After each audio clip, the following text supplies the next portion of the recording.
Hello everyone, this is Banter Bill, and welcome to Citadel of Flames, Path to Dungeon Guide. This is not a speedrunning guide, but a guide meant for those who are new to the dungeon or for those who need a refresher. In terms of class composition, you can bring any class. Most groups run this path after COF Path 1, and so it is not a hard dungeon at all.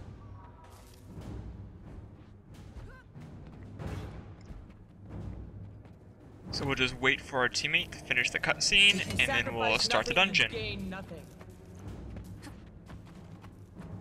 I like to wait for my group at the end of this path because the dungeon will start if everyone walks into the next room. And so I like to wait for everyone here. If someone goes rushing in, it screws up my routine on the next part, so I just like to wait for everyone.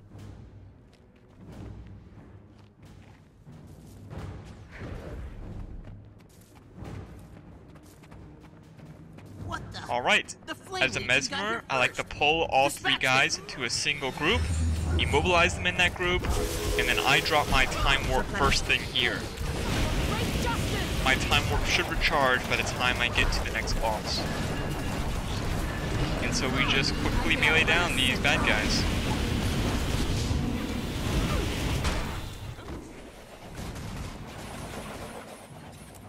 How can I help? I was supposed to meet him here. Oh, Sparks. They must... smell! They must train devourers. Then, moving on, the event will actually be at that nest I just passed, but you need to walk into this room to activate the event. We must stop them. So I walk into that room to activate the event, and then get by the next.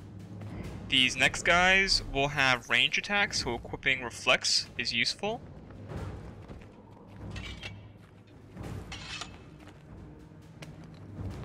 As a mesmer, I usually drop my feedback on the nest itself and then my phantasms on the bad guys. The nest dies relatively quickly, so I drop my phantasm on the bad guys so my phantasms stay up longer. I also have Phantasmal Warden, which will also reflect these bad guys' attacks.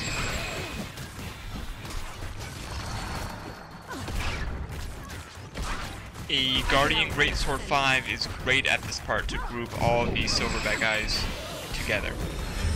As a mesmer, I found it hard to focus pull them all into a single spot.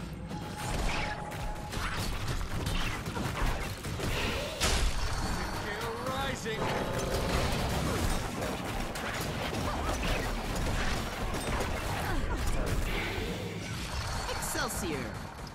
Alright, we kill the bad guys, and then I run into this room to activate the next event.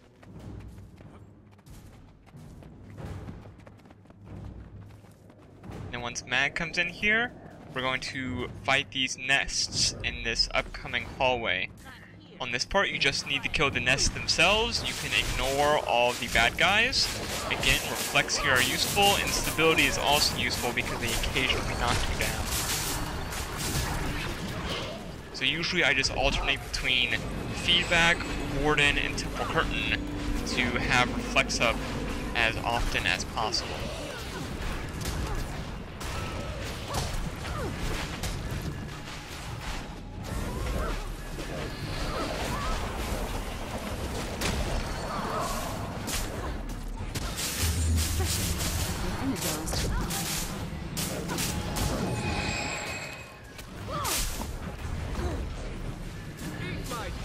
I also like to save the recharge on my temporal curtain coming up because I like to pull the next group into one place. So I try not to use it if I'm on the last couple of nests. Alright, and then once you kill the nest, just keep going. Again, ignore the bad guys. And we're going to kill these three guys in here. As a mesmer, I temporal curtain them into one spot, and then immobilize them into that spot. I've seen some mesmers drop their feedback here, which isn't a terrible idea. The upcoming boss isn't too hard, so it's not the worst thing if you drop your feedback on this part. However, mine isn't recharged yet, so I save it until the boss.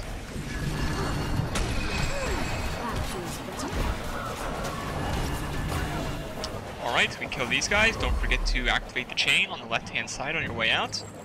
And then we're on to the boss. Getting poisoned. The boss is relatively straightforward. You can be in melee range the whole time. He spawns ads, but most groups will kill them with their AoE attacks. Sounds good As a to mesmer, me. I focus pull him into this corner. Then immobilize and time warp. I'll speed up this fight because it's a bit tedious. This boss also has some knockback, so stability can be useful. His ads will also throw out some range attacks, so having feedback or reflex is not bad as well.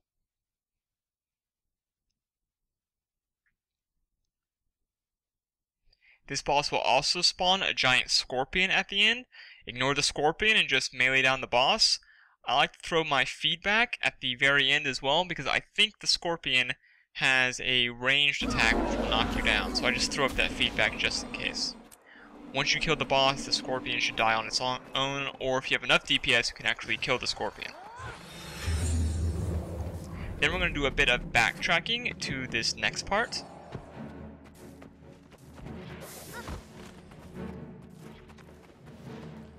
As a mesmer, I switch to portal on the way there, and the last person in this line should stay at the event marker to activate this next event. So if you are the last person in line, stay back, because you will be expected to activate the event. So I drop my portal near Mag, and then I'm going to get near some of these far bombs.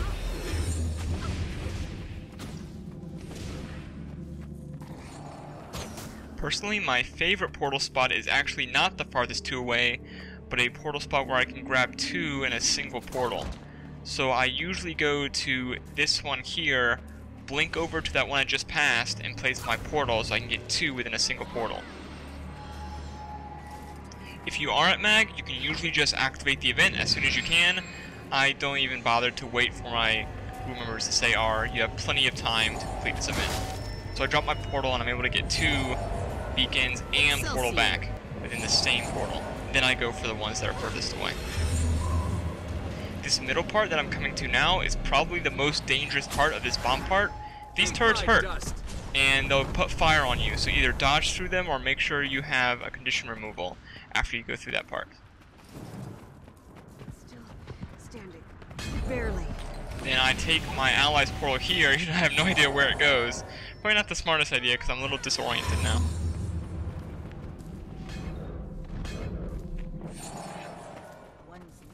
Then we have some group members going down, mostly from those fire turrets that I mentioned before. So try to dodge those if you can. And even though our group members do go down, we complete this event. If you've never failed this event before, there is a cutscene that happens after this. However, I found that if you fail it the first time, sometimes it bugs on the subsequent attempts. So really try to succeed the very first time.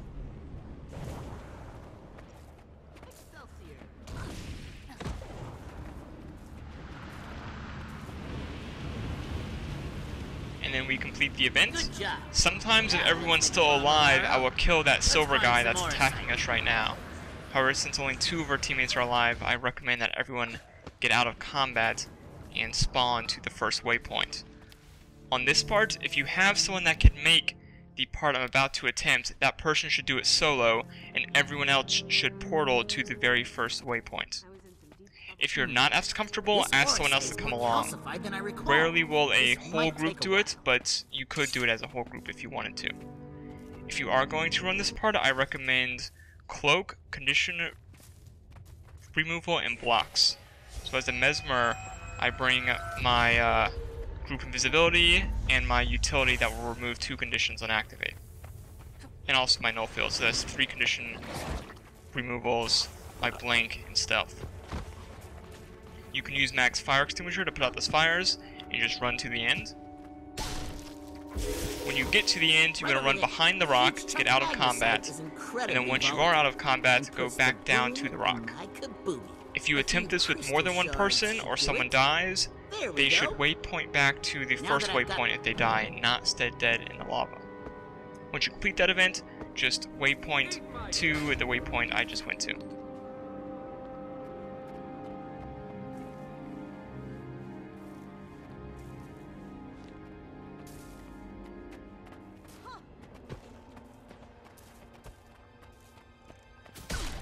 Then we're off to the next part. If everyone hasn't waypointed yet, try to stay out of combat while you move on. These next two guys pack a little bit of a punch. We decided to fight one at a time, which some groups do as well, but I usually like to try to fight both as once. However, we do one at a time here because we are short one group member. We need to get in.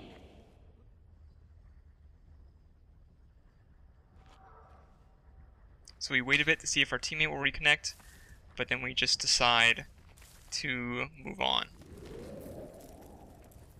So I switch back my traits, and then I'm going to pull this guy using focus pull and my greatsword.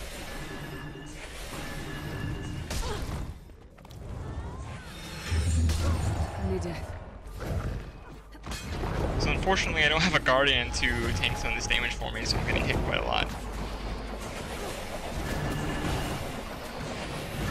As a mesmer, I found that if you want to pull them all to a single spot, you should place your temporal curtain between them and a little forward. That will pull them both approximately to the same spot. I found that if you try to pull one to the other, neither of them move.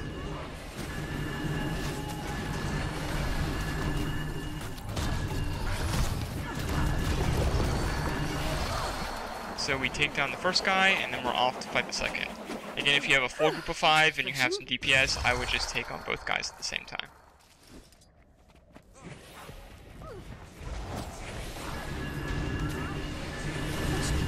We're energized.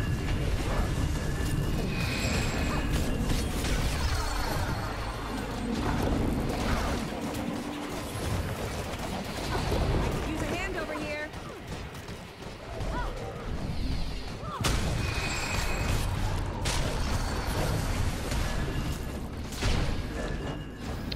Alright, we take down the second guy, and I'll just cut ahead till our group member gets back.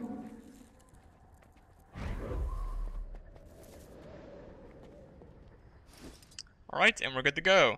Our group actually failed the first attempt of this event, so this is our second attempt. I recommend that you bring cripple and chill skills, because you want to cripple and chill the assassins before they get to mag. You should focus on the assassins and kill the other ads through AoEs. If you go down, try to rally off the assassins. If there are no assassins up, just rally off people around you. As a group member, if I see someone down and there are no assassins up, I just try to kill the people around him. It is much harder to stand still and revive someone here. If you are getting hurt a lot, don't die, basically. Just run out of the room. It is much better to have you out of combat for like 5 seconds than the whole event. I also like to have everyone down here fighting. I know some people like to stand up on some rocks. However, that makes it harder for everyone else that does need to stay down, because it puts more aggro on them. So even if you are a bit squishy, please try to stay down in the middle. I'm in full Zerker gear here, and I survived the whole time. If you are one of the last group members left, and there's only a couple of assassins, you can actually blind the assassins at the end. So that is a good tip. If you're frantic, you're the last person, there's only one assassin, just blind him. Also, on that part, you do not want to fight near mag, because the ads, even though they don't go for mag, they'll hit mag if he's nearby. They're using that to power Gaheron's crystal. Destroy it! On this next part, you want to have 4 people kill the acolytes, and 1 person try to tank the boss. I say tank loosely because the boss does no damage. If you are the person tanking the boss, you want to pull him back into that room that we were just in. He goes much farther back than you would expect. Everyone else should bring their acolytes to 25 to 50% health, and then once all 4 acolytes are like that, you want to kill them all at the same time.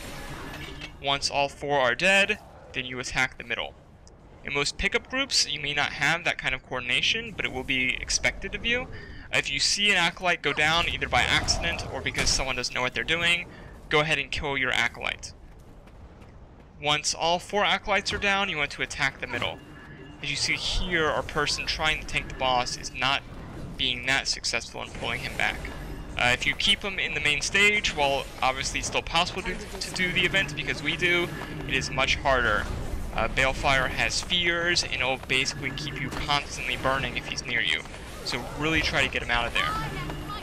I find that Guardians are usually the best class to bring Balefire out because they don't have the greatest DPS and because they have a lot of toughness to bring him into the previous room. I'll speed up this next part because we have Balefire in here, so we're not as successful in bringing down the crystal in the middle. Most groups can bring down that middle crystal in 2 attempts, but it takes us 3 here.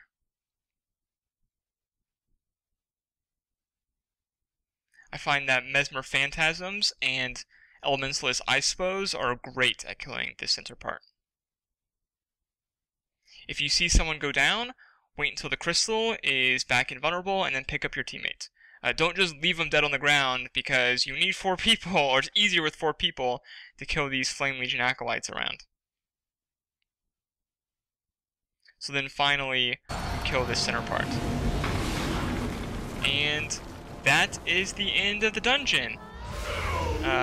Thanks for watching, guys, and I will see you next time. And stay dead. Stopping Gaharin is another nail in the Flame Legion's coffin.